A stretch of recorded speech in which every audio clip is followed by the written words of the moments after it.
Hey, what's up, everybody? Ron Harris here, the channel Ron Harris Muscle. Thanks for joining me. Happy Veterans Day to all of you in the USA, and to all the veterans, my sincere thanks. Thanks for your service to this great nation of ours. And let's get right into it, guys. Chris Bumstead is going to be making his open bodybuilding debut this coming Sunday in Prague, Czech Republic, at the EVLS Prague Pro. So much excitement around this. More excitement than any open pro debut I can think of in a very, very long time, maybe ever, because this is a guy that we've always thought, wow, what if he got bigger and went open? With that shape, that structure, how great would he do? Now the question is, with just 5 weeks in between the Olympia weekend, where he won his 6th title and retired on stage from Classic, and this pro show in Prague, where he's going to be an open bodybuilder and going up against guys like Martin Fitzwater, Akim Williams, Horse MD just announced he's going to be going in. I'm sure there's going to be a bunch of guys. I bet Amir Omaragic. We're going to be getting a lot of guys. How much bigger can he get in 5 weeks?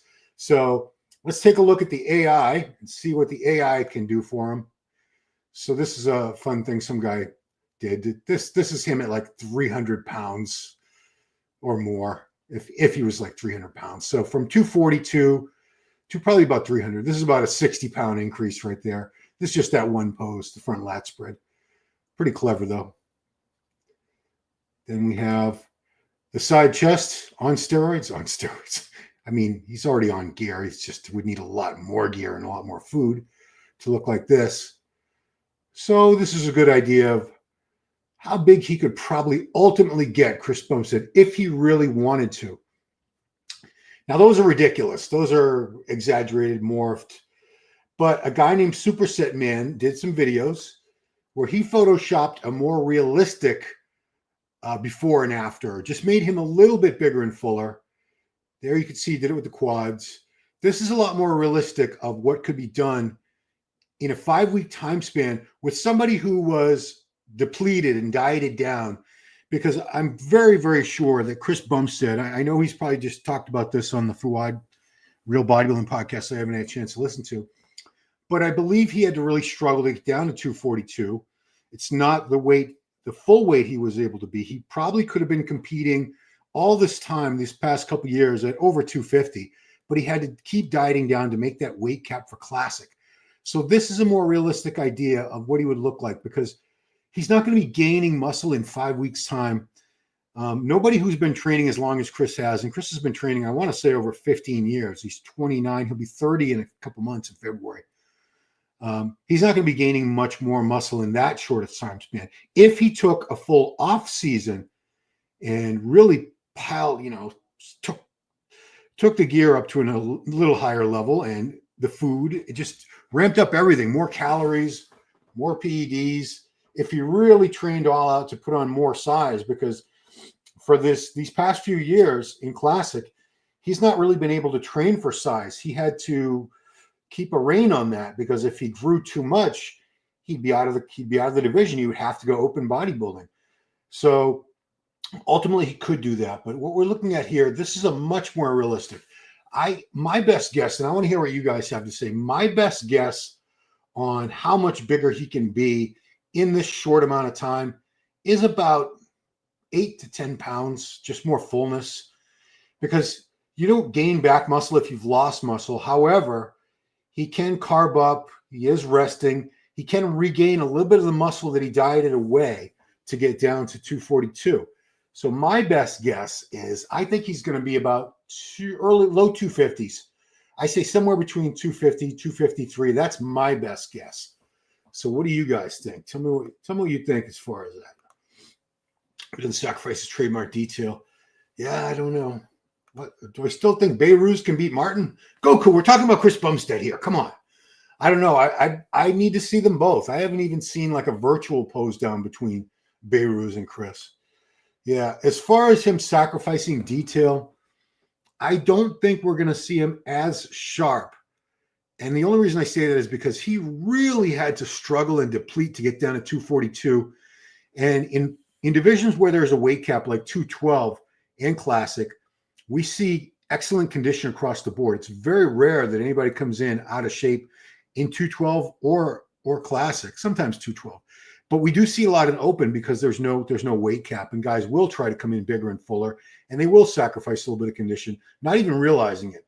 But they don't have that choice in classic or 212. They have to get down to that weight that they need to make at the check-ins, and if they don't make that weight, then they can either go home or try the open class. So interesting what's going to happen here with Chris. That's my best guess. I think he's going to fill out significantly. He doesn't have enough time to make a huge difference here, but he does have time to regain any muscle that he did lose with 5 weeks. I don't think he relaxed too much. I think he's kept up the training. He's been posting nonstop. We'll take a look at his Instagram in a second. No discussion. Martin clearly beat Beirut. Well, they've never stood next to each other, Goku. I mean, it's not fair to say that when they've never stood next to each other. But yeah, I mean, Martin is a proven commodity at the Olympia level. Beirut has qualified for the Olympia 3 times now in a row, I believe it is, 3 years in a row, and cannot get a visa to the USA. So we've never been able to see Martin stand next to Beirut, but we will get to see Martin stand next to Chris this coming Sunday in Prague. And this is the fuller version. So it's not a dramatic difference. This is a Superset Man, great channel on YouTube. It's not a massive difference. It's a very subtle difference, a fuller Bumstead, because he's not going to be dramatically different. It's not going to be like, oh my God, look how huge he got. That would take an off season. If after this show, if he decides he wants to go to the Olympia next year, and face facts, guys, even if he doesn't win the show and legitimately qualify for the Olympia, don't think for 1 minute he will not get an Olympia invitation, or if he asks for one, that they won't say absolutely yes. The Olympia, the Mr. Olympia is a business. They're trying to make as big a profit as possible. It would not make any sense for them to say no to Chris Bumstead, the most popular athlete in the world, if he wanted to jump in and do the Olympia. So let's take a look. I'm going to take a look at Chris's Instagram, see if he's got any updates that show how big he is now, because yeah, he's very close now. He's only a few days away. So whatever we see now, he'll be a little fuller with carbing up and so forth, but it's not going to be a dramatic difference from whatever he looks like right now. So let's go to his Instagram, guys, see what he's been posting. Okay, first we go to the stories. It's a joke. It's a funny one. Okay, they got him on Real Bodybuilding Podcast. I'm sure Ian had something to do with that, his brother-in-law. I did not hear it yet. Let's hear what the quote was. What were they talking about? Chris, I got a separate question that I think the whole world is asking that I don't even think you know the answer to, but I'm going to ask you anyway. Anyway, if you win Prague, can we expect to see you at the Olympia again? Yes. I mean, of course. I don't think he would. You know, I know Chris wants to retire, and I know he's definitely. How long was 3 days ago? Martin Fitzwater says, "Give this guy one muffin. He thinks he's huge." It had 85 replies to that. Yeah. So yeah, I mean, he's definitely looking thicker and fuller here than we've ever seen him, but it's not dramatic. For a dramatic difference, we would need to see an off season. He would need to take a few good months off after this, put on some size, like a good 6 months. You know, probably take a full month after this just to relax, let the body heal, have a health phase, go off all the gear, you know, let his body relax and recover. And then after 4 or 5 weeks, however long him and Hani decide he would need, then go into a growth phase, an off season, where he could gain. I have no doubt in my mind, Bumstead could put on another 10 pounds of solid muscle if you give him a few months to just really go for it. Maybe even more than that, maybe more like 15. I think 20 is a little bit of a stretch, but that would still put him on stage 255 or so, 260, close to 260 in the same condition, because I don't think Bumstead's the type of guy that's going to give up. He certainly wouldn't give up condition. He knows he still wouldn't be the biggest guy on the Olympia stage. So he would definitely come in as conditioned as possible with the new size that he would be able to build in the next few months. So this is a week ago. No, this was 6 weeks out of the Olympia. I gotta pay attention to the captions. That was 6 weeks out of the Olympia.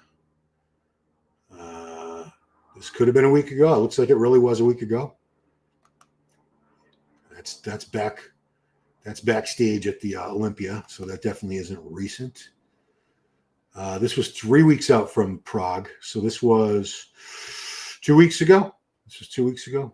One last side quest, Honey said. Yeah, we've seen all these pictures before. There's nothing new here, and this is 2 weeks. That was at the Olympia. That was right before competing at the Olympia. So yeah, a fuller version of this with a few more pounds. I don't know if he's beating Martin Fitzwater, and I think Akim's jumping in there too. Akim. I don't know if he's beating those guys, to be honest with you guys, but he's gonna give us a show. He's the most popular bodybuilder in the world, and people love this guy. He's good. He's great for the sport. He's great for bringing more people in, people who never really followed bodybuilding anyway, per se, but they see this guy and it's inspiring to them.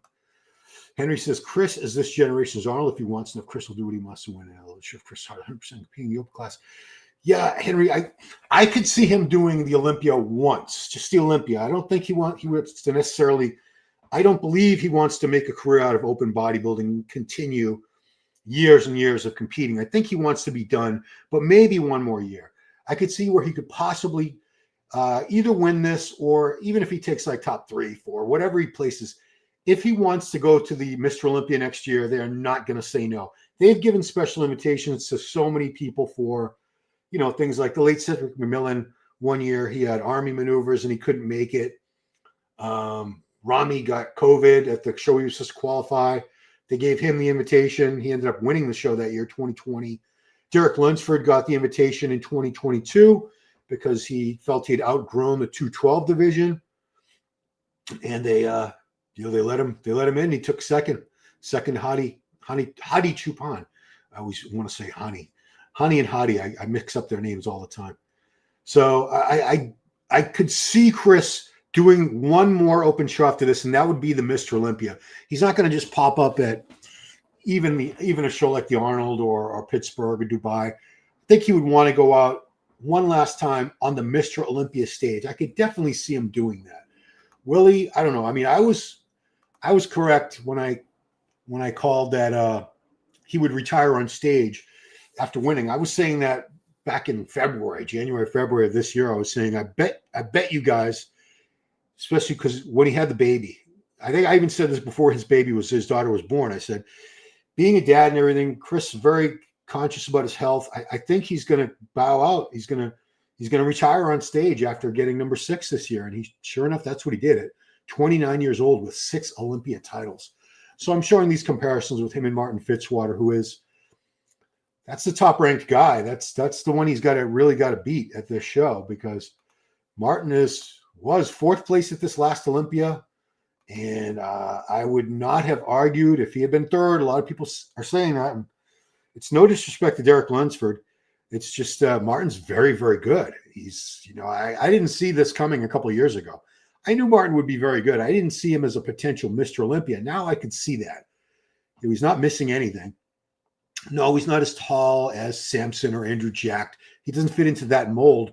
But just because Samson won this Olympia this year in 2024 doesn't mean that that's the new standard, that everyone's got to be taller and have this beautiful flowing shape. I mean, Martin's got pretty damn good shape too, guys. Don't get it twisted. Martin's no slouch.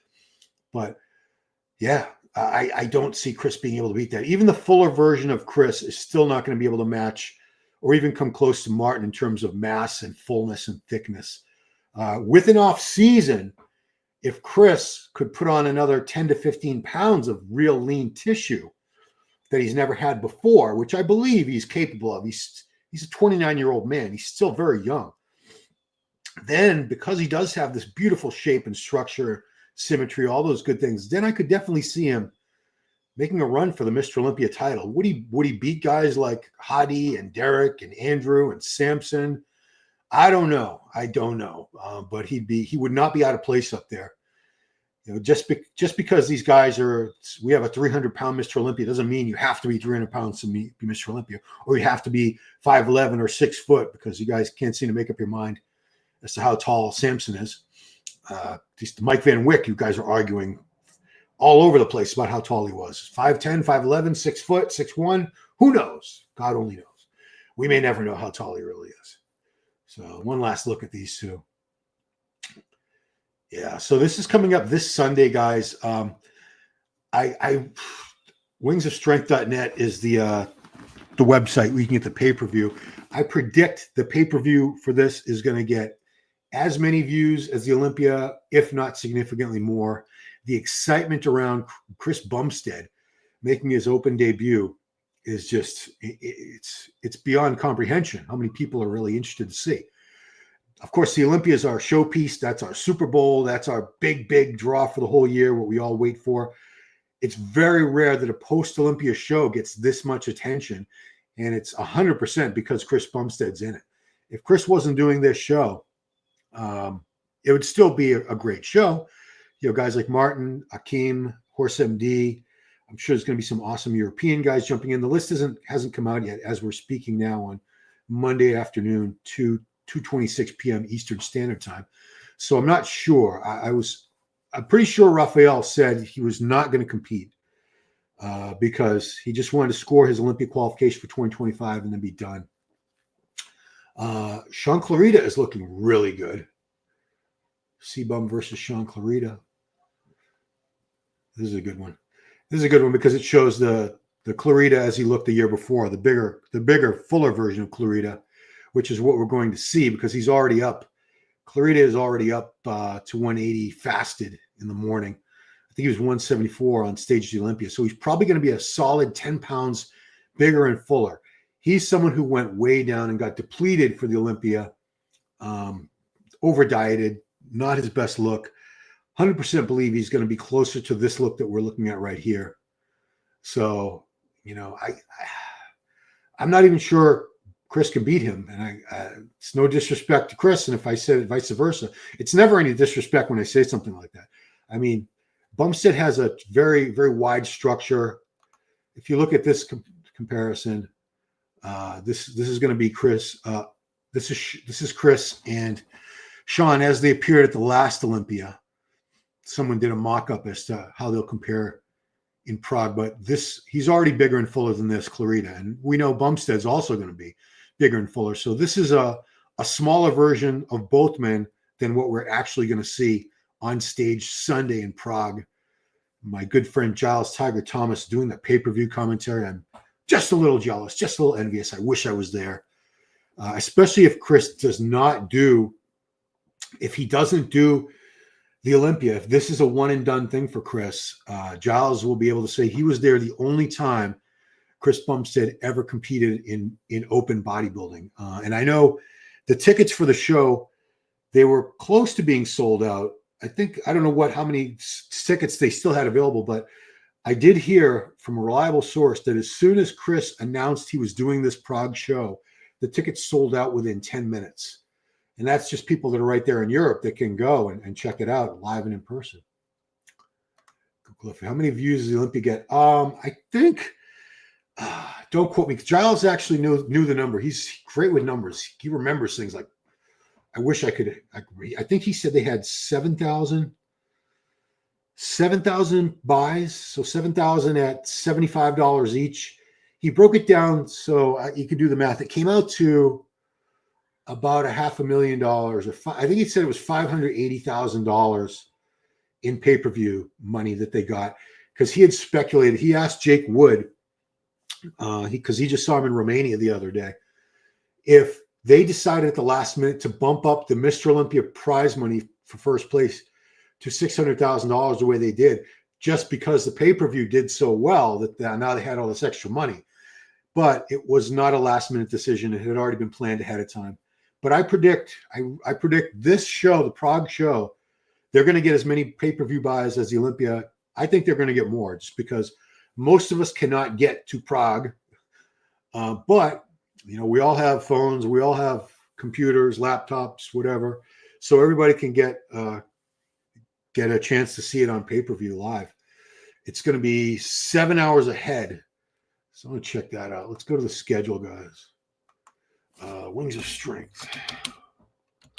Wings of Strength. Yeah. So I'll show you the website to go to. Okay. Loading. Okay, so let's hide that. 269. I see what you did there, Witch Doctor. My man. We need humor, guys. We always need humor. I like a good joke. Good dirty joke is never a bad thing. Okay, so this is Wings of Strength website. It's wingsofstrength.net. And if you go down, it's going to be, no, it's not going to show you anything. Oh, boy. Huh. Where'd that go? Oh, I thought you could go to the events from there. Oh, yeah, here we go. So official upcoming events. So, no. Well, this is only Romania Muscle Fest. Oh, I'm on the wrong. I'm an idiot, guys. I'm sorry. My bad, guys. My bad. It's actually, I need to go to the EVLS Prague. I need to go to the Prague website. So it's not a Wings of Strength production, dumbass Ron. It's not. So let me go to wingsofstrength.net. No, don't go to Wings of Strength. All right, so I'm going to go to Prague show. So if you go to ifbbpro.com, okay, we'll show you that. Show you how to go to that. To find all the information, because I'm getting this pay-per-view. I'm sure you guys want to see it too. All right, so you go to ifbbpro.com is a great resource, gives you schedules, links to everything. So on the home, this was a home page. I'll just go to show you what the home page looks like. They have the banners for all the upcoming shows. Here's the one for the Prague show. And over here to the right, view promoter website. Live stream, you can see Giles Tiger, AJ, who used to do Global Muscle with him, and Giles's girl, Lauren Lauder. The live stream. So step one, you're already on EVLS.cz. That's the Czech Republic. Step two, click on stream and menu. I want to see the schedule first. Because I definitely want to see what time all this is. Because I'm on the East Coast of the USA. You guys in Europe are not going to have too much of a bad time with the time difference. Okay, I'll go click on stream. This is great. It's super cheap. It's 14.90 euros, which I think is about $16 US. This is the cheapest stream I have seen in ever, maybe. I don't know what to convert. All right, so here's a schedule. Oh, am I not on it yet? I'm not sharing. Yeah, here I am. Okay.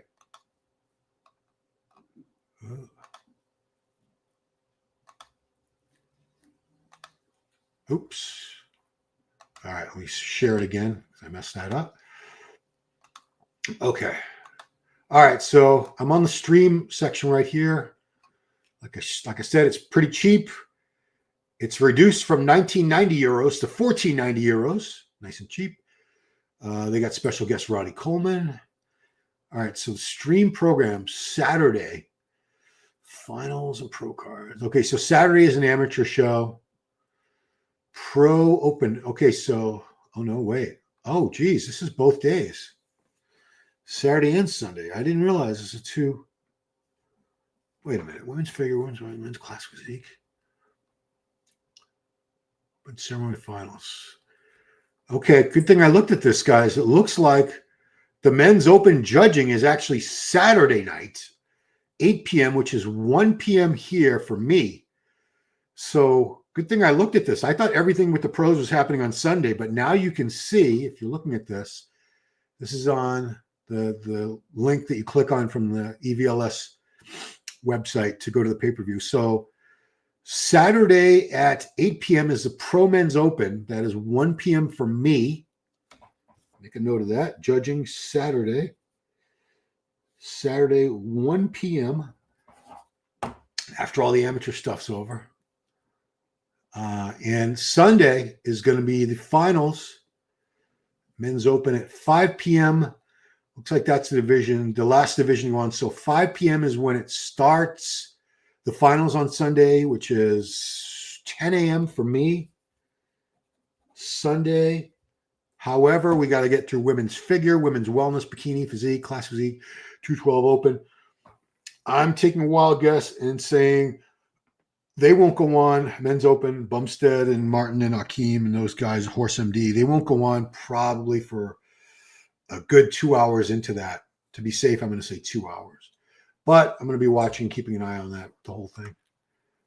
It's good stuff. Stop screen. Okay. He'll be 265 on stage, probably carved up to 275-ish. Well, I think 265 fully carved up is actually a very, very generous estimation to start with. 275 reformed to 2,000. That I don't see, because he was 242 on stage a little over 4 weeks ago at the Olympia. I don't see it possible for him to be 275. That would be over 30 pounds heavier in 5 weeks' time. I don't see that. Unless if he's 275, he's going to be a bloated mess. That's my prediction. If he's that heavy, there's no way he's in shape. He'd be a water buffalo. Yeah, he's not going to do that. He will not come in out of condition. His condition might be a smidge, a touch down from what we saw at the Olympia, but Chris and Hani Rambod's a perfectionist. Chris is a perfectionist. They're not going to have him step on stage if his condition is not spectacular. It's going to be pretty damn good. Okay, Ian mentioned he'll about 251. Okay, thank you, Mike. Now, Ian is very realistic. Ian's known Chris since Chris was in middle school, long before he was a bodybuilder. So I trust Ian's estimation far more than anybody else's. So that's about 10 pounds up from the Olympia. That sounds very realistic to me. 3:30 a.m. EST Saturday. No, Mike. I got to go back to that. Let me show that. Here we go again with the schedule. Let me see. I want to make sure I'm not messing this up, guys. So current time in Czech Republic.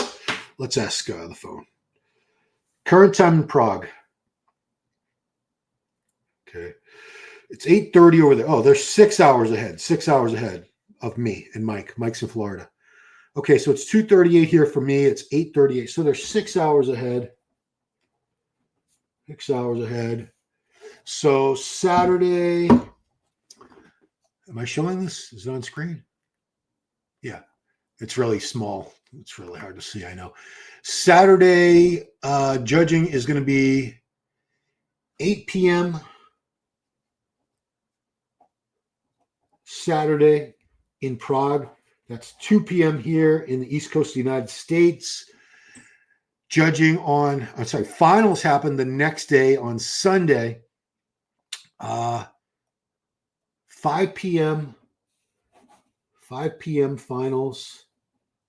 Sunday, you see me writing this down, and that is 10 a.m. 10 a.m. here, East Coast. However, it is the last division out of women's figure, women's wellness, bikini, men's physique, men's classic physique, men's 212, men's open. So I'm guessing 12 or 1, noon or 1 p.m. Sunday is when we're going to see the finals for that, is my best estimate. Okay. Let's see. Yeah, he was on with Fua. I mean, because the worst thing people can say is either no or just ignore you. I asked Chris for an interview a few days ago, not expecting any answer, and he didn't give me one. You know what? That's fine. I'm a small channel, and he's got all kinds of shit going on this week. It's a very busy week. Why are people Goku, why are people putting so much emphasis on his weight? No matter what, he's not going to be thick enough. Fullness does not equate real dense muscle tissue. I agree. He's going to be fuller. He's not going to be much bigger because he's not going to be able to gain any muscle. If he lost some muscle to get down to 242, which I suspect he did, he will be able to regain some of that in 5 weeks, not all of it. He would need a real off season after this if he really wants to put on new muscle tissue. But why do people obsess about body weight and bodybuilding? Because bigger is better and heavier is better. You know, people were going crazy when Rami was almost 300 and Samson's 300. It's like, nobody wants to hear about a Mr. Olympia that's 210 or 220 or 230. Obviously, 210, they would be in 212 class. But people want heavier weights, bigger measurements. It's just that bigger is better mentality that permeates bodybuilding. Say you want to come in fuller, maybe not as dry. Yeah, I don't see him able to be in the same condition unless he's sucked down and depleted again. So $1 million pay-per-view. I don't know about $1 million, Mike. They might make $1 million though. Your channel better than most. Thank you, man. I appreciate that, Gwen. Chris will be 270. I got to go back to that morph stuff because that was hilarious. The stuff that this one guy, they're like 10 seconds long. So this is like, I got to get rid of your comment there. This is what Chris would look like. I think he would have to be about 280 or 290 to be as big as he's looking in this AI morph here. But isn't that something? Isn't that crazy if he could really get that big? I don't know if he could ever be this big. I don't know, man. If he took like a full year or two off season, really just didn't give a F about his health or anything and just went ham on the drugs and the food and everything for a couple of years, he could probably get close to that size. This is a guy that's a genetic freak. He was born to be a bodybuilder. He's got the long, full muscle bellies, the wide clavicles, the narrow waists. You know, he's a genetic wonder, Chris Bumstead. Good morning. Where are you at? Where are you at where it's morning, Darren? Australia? Because Australia would be, geez. I think Sydney is 12 hours ahead of us right now. It would be 4:40, 1 a.m. Because I did that interview with Lee Priest. If you guys haven't watched that interview, that was one of my better interviews. And not because of me, it's because Lee was just so easy to talk to and had so many cool stories. AI morph equals Camel Crew. Yeah. I mean, again, I don't think this is too far off what he could ultimately be capable of if he really wanted to just said, I don't really care about health, longevity. I don't care if I'm dead at 50. This is how big he could get if he just went crazy on the food and drugs for a couple of years. Like, I think he would need to take 2 full years off to be that big. But I don't think he would be that much smaller than this. I don't think it looks ridiculous here. That looks like so exaggerated. It is. He wouldn't be this thick, not here. This one went a little crazy with the side chest. But he wouldn't be that much smaller than this progression here. Chris at 242 versus I think he would be like 280, 290 there. I don't know if his arms could ever be that big. I don't know if his arms are capable of ever getting that big. His legs could get that big. Those like Rami legs we're looking at there. Yeah. Good stuff. Lee Priest is pure gold. Yeah. I mean, I've interviewed him before. And honestly, I was afraid that he was going to get me in trouble, like say something nasty about IFBB Pro League or the judges or something. He didn't do that, thank God, or coaches. How popular that's a good question, Mike. Will people still follow Classic as closely now that the golden boy, Chris, has left the division? He's definitely retired from Classic. We still have all these other guys. Mike Sommerfeld. Urs is very popular. Ramondino, hugely popular, although the Brazilians are starting to lose patience with him. Rough Diesel's coming back. Wesley Vissers has a ton of fans, but none of them are even close to Chris Bumstead in terms of fans. I mean, look at these numbers. This is just Instagram. I know he's got a ton of YouTube subscribers. I think he's got a few million on his YouTube channel. But look at that, 25.7 million followers. He only follows 1,000 people. Yeah, look at this. Co-owner or Get Raw Nutrition, Bum Energy, Gymshark, Vaughn's Treats. I don't know what that is. 6P t-shirt drop. He's so popular. So I don't know what's going to happen in the division. I don't think I think a lot of these people who are just Chris Bumstead fans, they're not gonna stick around. But the people that were Classic Physique fans, they're gonna stick around. It's just, does Chris have any injuries? I don't think he's had injuries, but everything's healed. He had like a slight quad tear at one time. I think he pulled a muscle in his back at one time. He has had injuries, but it's nothing career ending. It's nothing that required surgery. They were just, training injuries that he was able to take it easy on that body part. And I'm sure he did all kinds of therapy and rehab and the peptides like BPC 157, the TB 500. He's all healed up as far as I know. You don't see any torn muscles on him. The idea is keep him involved in some way. I mean, it would be very, very natural progression for him to become a promoter and put on maybe the biggest Classic Physique Pro show. Maybe it would have other divisions too, of course, but I could see Bumstead putting on, because he's already talking about putting his own money into the Olympia prize package next year to bolster the checks, the prize money for the Classic guys. I could see him putting on a contest, a pro show for Classic that would have the biggest payday for Classic. Like, he could get enough sponsors. I mean, he could get Gymshark, he could get his own companies that he's part of, and plenty of other companies to kick in some money. I bet we could see a Classic Physique show with a $250,000, $300,000 first prize, which would be awesome, because it's a very, very popular division. It's the division that's growing the fastest at the amateur level. I mean, I was just at the NPC New England in Boston a little over a week ago, and the Classic division was the biggest division. There were so many young guys and even older guys in Classic, way more than there were in bodybuilding and even men's physique. I was surprised. Classic had by far the biggest numbers. Mike says he came around the perfect time with perfect personality and physique for better each year. And he's a humble guy. You know, he's self-deprecating. He laughs at himself, his lisp. You know, he's not arrogant at all. He's a family man now. He's got his wife. I don't know if they're married. He's got his partner, Courtney, and their daughter. He's invested. He's part owner in all these businesses. I mean, he's a great role model. He's a great ambassador. He's an all-around good guy. You never hear anybody talk badly, speak badly about Chris Bumstead. He never says anything negative about anybody. You ever pulled a bicep, Ron?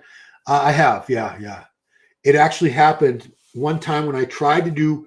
So my wife did CrossFit for about 10 years, and occasionally I would go to the gym. One time I decided, okay, it was Memorial Day or Labor Day. I think it was Memorial Day. They do these hero WODs, workout of the day, that are named after fallen soldiers. And this one's called Murph.